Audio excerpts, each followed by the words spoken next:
Faith, kakain ka na ba? Sino kasabay mo? Yung mga friends ko na tiga-ibang course. Bakit? Pwede ba sumabay? Dali na.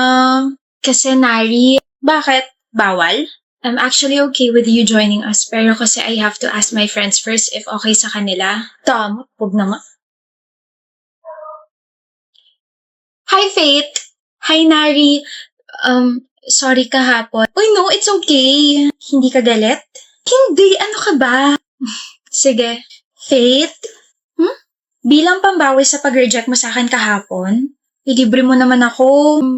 Bakit? Kasi di ba hindi niyo ako sinama sa lunch niyo kahapon? Nakakatampo.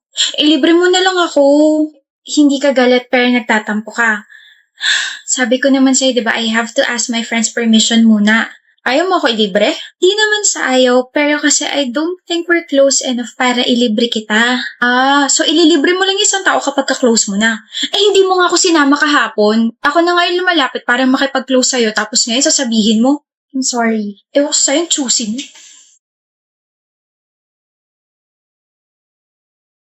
Kakainis. Init na naman ang ulo mo, Nari. Ito kasing si Faith, damot.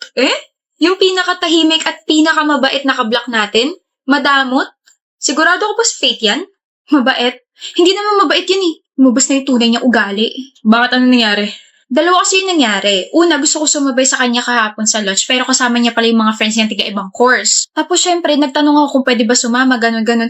Sabi ba naman, tatanungin niya muna yung mga friends niya kung pwede. Tapos ito pa, kanina lang to nangyari ha. Sabi ko, bilang pambawi sa ginawa niyang pag-reject sa akin kahapon, kailangan niya akong ilibre. Sabi ba naman, hindi kami ganun ka-close para ilibre niya ako? Pangit na ugali. Diba, nakakala talaga siya. No, Nari, sino ka ba para ilibre niya? Ano?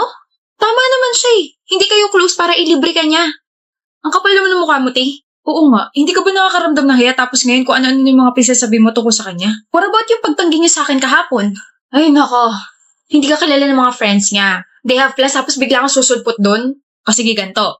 Okay lang kay Faith na sumabay ka sa kanila. Pero hindi mo ba naisip na baka maging uncomfy yung mga friends ni Faith lalo na at hindi ka naman nila kilala? Kinakampihan niyo ba siya? Oo, Nari. Kasi sa ugali mo ngayon, ang pangit-pangit mo ka-banding. Hindi ka lang napagbigyan tapos sisiraan mo agad yung tao? But we're friends. Kaibigan mo nga kami. Kaibigan mo kami na hindi tinotolerate yung ganyang pag-uugali mo. Tara na nga. Ay, nako. Hindi kapihan niyo siya. Plastic niyo. Dadating girlfriend ko. Huwag sana kayo magulo. Finally. Hoy Lloyd, huwag ka raw magulo. Sira ulo. Ikaw huwag magulo, Antonio. Guys, please. Oo na. Mababait naman talaga kami Soren eh. Don't worry. I'm serious. Seryoso rin kami. I trust you both. Ngayon mo pala siya ipapakalala, di ba? Maganda ba? I stalked her yesterday. She's hella photogenic. Upapanlin lang pre. Maraming mala itsura sa pictures nila. Kala mo maganda pero bagsak pala. What? Wala. Antonio, why would you stalk her? Curiosity. She's here.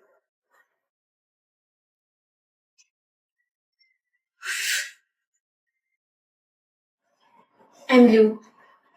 Nice to meet you all. What's up? I'm Lloyd. Antonio. 7 out of 10. 8 out of 10. Guys, do you need something? Water. Noted. I'll be back. Take a seat. You're right. Gano'n na kaya katagal ni Zorin? 1 month. Ano gusto mo sa kanya? He's smart and may sense kausap. Matalino at may sense nga kausap. Pero alam mo bang hindi loyal yan? Kahapon nga lang may kasamang babae yun eh. Magka-holding hands pa sila. Sa aming tatlo si Zorin ang pinakamatinig sa chicks. Hindi kasi seryosoy nun. Maraming babae yun. Ang lukot-lukot siguro ng buhay niyo, no? Ano? You're both shameless and disrespectful. Tama nga talaga na my boyfriend's friends will never be my friends. Seryoso mo naman masyado. Well, the fact that you rated me means pasok ako sa standards niyo. But too bad. Mas gwapo pa talampakan ng boyfriend ko kaysa sa inyo. Sabi mo? Here, babe. Thank you. What the— Yo! That's rude. Mas rude kayong dalawa. Aalis na ako, Zoren. Thank you for the warm welcome. Sasama na ako. Really, Soren? Iwan mo kami? Yeah. Look, isang taong mahigit ko siya niligawan. At ayoko mawala siya sa akin dahil sa inyo. Nakiusap ako sa inyo kanina, di ba? Alam ko mga siraulo kayo pero wala akong kaibigan na bastos. Yun lang.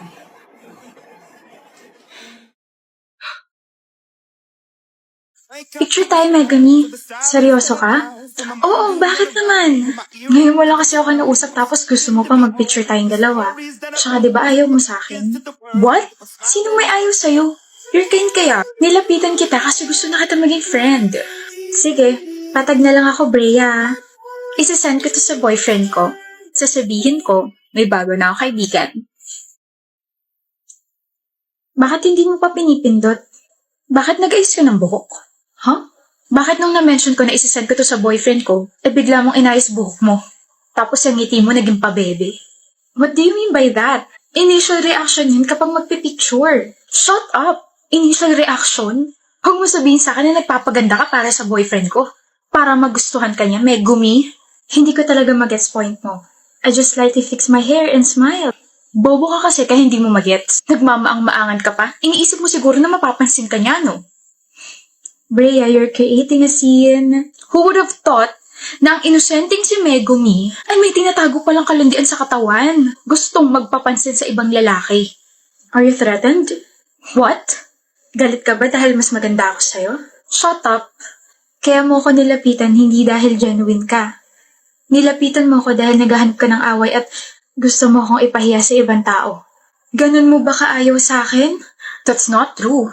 You know, Brea, I was hoping that we could be friends, but your craziness just ruined my hope. Ikaw pa may ganang. Sayang lang kasi matagal na kitang gusto maging kaibigan. Kaso ayaw mo talaga sa akin. Nai-imagine ko pa man din na we could be sisters for life, but grabe ka na, Brea. Wala namang ginagawa sa'yo si Megumi tapos ganyan ka. Ngumiti lang si Megumi. Tsaka tama siya. Initial reaction lang yung ginawa niya dahil may nakatutok na camera sa kanya. Okay lang ako, guys. Brea, gusto ko malaman mo na initial reaction lang talaga yung ginawa ko. Wala akong masamang intention sa'yo at sa boyfriend mo. Tsaka, Brea, may boyfriend na ako. Wala akong pake. Boyfriend na loyal at binibigyan ako ng assurance palagi. Para hindi ako matulad sa'yo na nag-overthink dahil nag-ayos na ng buhok yung kasama ko sa picture. Plastic ka? Nilapitan mo pa kasi ako na tahimik lang sa isang tabi. Yan tuloy.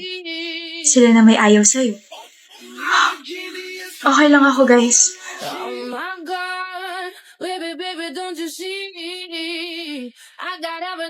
Buti nagpakita ka na sa amin, Ishi, no? Sorry, naging busy lang talaga. Grabe ka, pinsan. Isang taong ka rin walang paramdam. Kahit sa mga family gatherings, hindi ka umaattend. Kahit sa mga chats namin, hindi ka nagre-reply.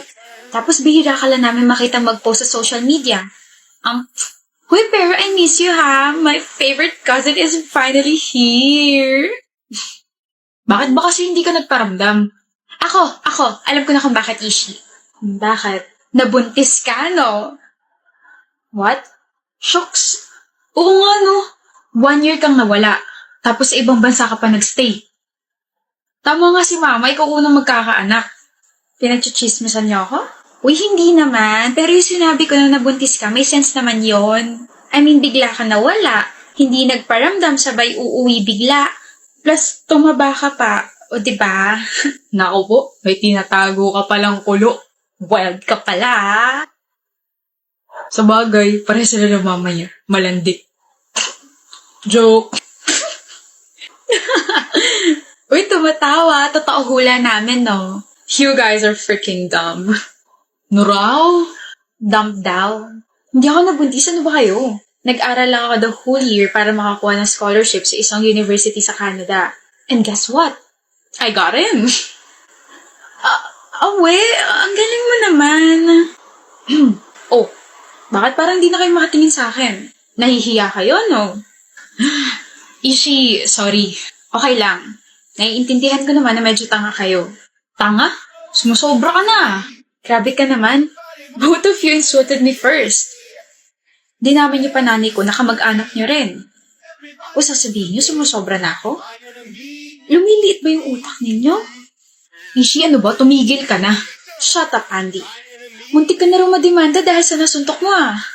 Tsaka maawa ka naman sa mama mo na hina-high blood na dahil sa pagkakating classes mo. Sana hindi ka na lang umuwi. Nga pala, kamusta pag-aaral mo, Yenny? Suspended ka raw ah. Ano nga ulit yung ginawa mo? Ah, nahulihan ka ng kodigo habang nag-e-exam. Hayop ka. Talak lang ng talak. Mas mainit talaga kapag walang laman ng lata, no?